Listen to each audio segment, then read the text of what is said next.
My name is Greg Gillis, also known as Girl Talk.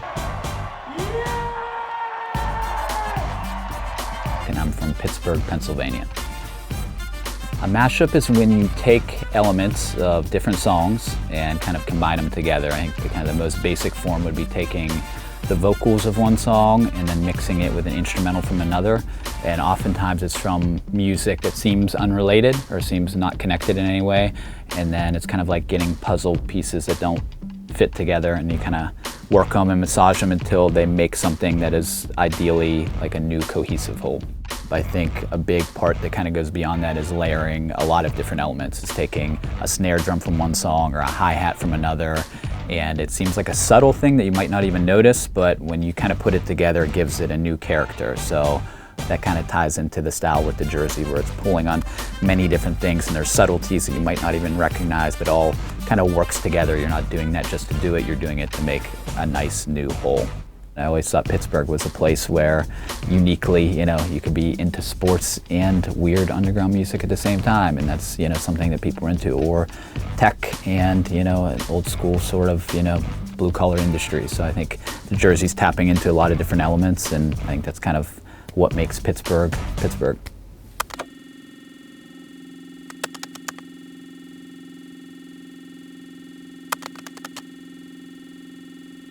Different records, I think when you're pulling from a lot of things, it kind of gives character to every little bit and piece of it, and I think that works to make a whole that is unique. The rivers, the Monongahela, the Allegheny, and the Ohio are the reason that we're all here. There's this great notion that Pittsburgh has reinvented itself. Really what Pittsburgh is, and always has been and always will be, is a center of ingenuity and innovation. What happened here in this industry in the late 19th and early 20th century was the high tech of its day.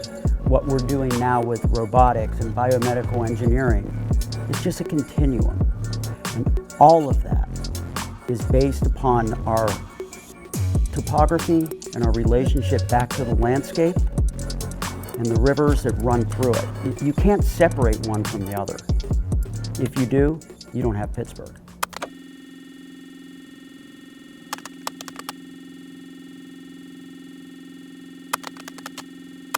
What happened here in this industry in the late 19th and early 20th century was the high tech of its day. What we're doing now with robotics and biomedical engineering is just a continuum.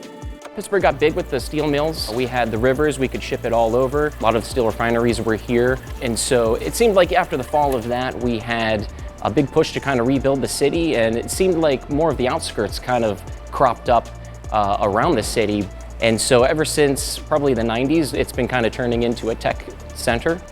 A trade's a trade, and I think that's one of the reasons that Pittsburgh was able to transition to creative tech as a whole, is because we have so many skilled tradesmen in the area who are willing to do whatever it takes to get a job done. Pittsburgh's always been on the cusp of industry. It makes sense that as a city, we would all adapt in a similar way. I think that Pittsburgh is the town that built America, the town that built skyscrapers, bridges, basically everything that the 20th century gave America.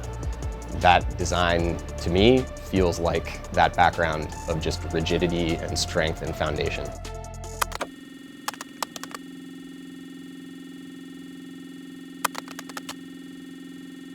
I think that Pittsburgh is the town that built America, the town that built skyscrapers, bridges, basically everything that the 20th century gave America.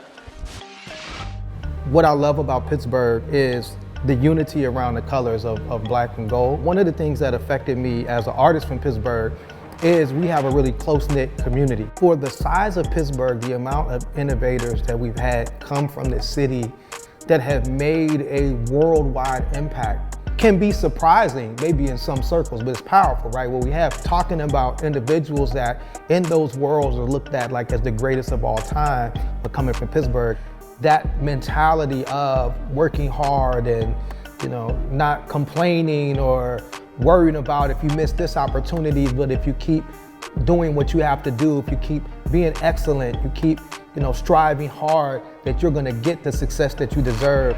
It's something in that mentality in Pittsburgh. It's an underdog city. It's this underdog mentality of, you might overlook me, but I'm gonna keep working, I'm gonna keep producing, I'm gonna keep being excellent, and then at some point you're gonna have to recognize who I am, and that's built into the DNA of Pittsburgh.